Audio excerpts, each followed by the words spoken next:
Hello, everyone. Good morning, good afternoon, good evening, and thank you for joining. Welcome to the series on sustainability, the new normal, presented by Evalueserve, where we talk about saving the planet one episode at a time. I'm your host, Vamsi Krishna, and I'm a consultant at Evalueserve. Let me briefly introduce myself. My professional career started over 10 years back in the automotive industry after I got my mechanical engineering degree. But the gear shifted soon when I realized that I wanted to make a much bigger impact.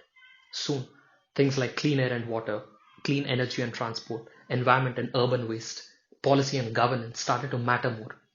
I started to observe the world from a systems thinking perspective and connected the dots. Then, after a master's in sustainable energies from Delft University, the experience led me to the world of sustainability and now into consulting, where I've spent the past 5 years working with a diverse range of companies from nimble startups to established global organizations to translate the sustainability ambitions into groundwork. It's been a truly rewarding journey, and I'm thrilled to be here with Evalueserve today to go deeper into these critical issues and explore solutions for a better future. Over the past 20 years, Evalueserve has worked with and supported leading organizations across the world in their journey towards sustainability. And they span across energy, chemicals, consumer goods and retail, IT, manufacturing, transport and mobility, automotive, and several others. This series explores how organizations are embracing, adapting, and innovating on sustainability in their business models, products, and services. It also examines how this has nearly become the new standard of doing business. We discuss the solutions that they are building, the challenges they face, and the potential risks and rewards they see in their journey towards sustainability. In this episode, I'll set the context and help you understand what you can expect from this series. And please feel free to ask questions in between in the comments about the show. So, I'm sure you're aware that from the 2015 Paris Climate Agreement, nations have agreed to limit the rising temperatures to 1.5 degrees centigrade. And as you know by now, this is connected to the amount of carbon dioxide levels in the atmosphere. CO2 levels in the atmosphere are on a course to hit 419 parts per million in 2023, which is the highest in human history. And this rise mostly human activities increasing the frequency and severity of floods, droughts, and heat waves and rains, which is posing a serious threat to countries and coastal cities. The window for reducing global warming to 1.5 degrees is shrinking, and immediate action is required to address this and create a sustainable future. So, with the impending effects of climate change, humanity is confronted with several challenges as well as opportunities. Nations and organizations across the world are taking actions that are either adapting or mitigating the impact of climate change. For example, in India, the Chennai Climate Smart Cities Initiatives is a multi-pronged project in the city of Chennai that aims to combat rising temperatures. It includes initiatives like green roofs, urban forests, school pavements, and water conservation measures, which are aimed to reduce the impact of heat island effect and improve water security.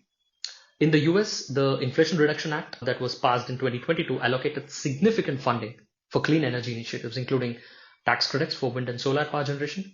And this incentivizes which reduce greenhouse gas emissions from the energy sector, which is a major contributor to climate change. In Europe, we see that the EU emissions trading system, the EU ETS, the world's largest carbon cap and trade scheme, it places a price on carbon emissions, forcing industries to either reduce their emissions or pay higher costs. And this market-based approach provides economic incentives for companies to invest in cleaner technologies and even promote decarbonization across various sectors. These are some of the three examples from a regulatory and policy perspective. What about business? Remember when greenwashing was just a fancy way of doing your laundry? Well, things have changed. The conversations here will unpack the problems and explain solutions on how businesses are getting more sustainable in the fight against climate change. There are several market factors in the process that affect, such as regulations, technology, competition, and even consumer behavior, among others. It also includes how startups are supporting or disrupting with new solutions that address sustainability at scale. I'm here to talk about sustainable business practices, although I still use paper towels and mix up my dry and wet waste sometimes, but don't judge me. I'm getting better by the day. We all are, so are businesses. We're going to look at how organizations are successfully engaged in employing circularity by closing the loop, consuming renewable energy, employing emissions-free transportation, reducing virgin materials, even utilizing post-consumer waste in their production process, right? And reducing the packaging carbon footprint. These are some of the common essentials of the new business playbook today. As we journey forward together in this series, you'll meet sustainability professionals as well as some of my experienced colleagues from EvalueServe who talk in detail and even present a bird's eye view of the new normal of sustainability in the business. Because a green planet is better than a green balance sheet. Thank you for tuning in. Let's meet in the next episode.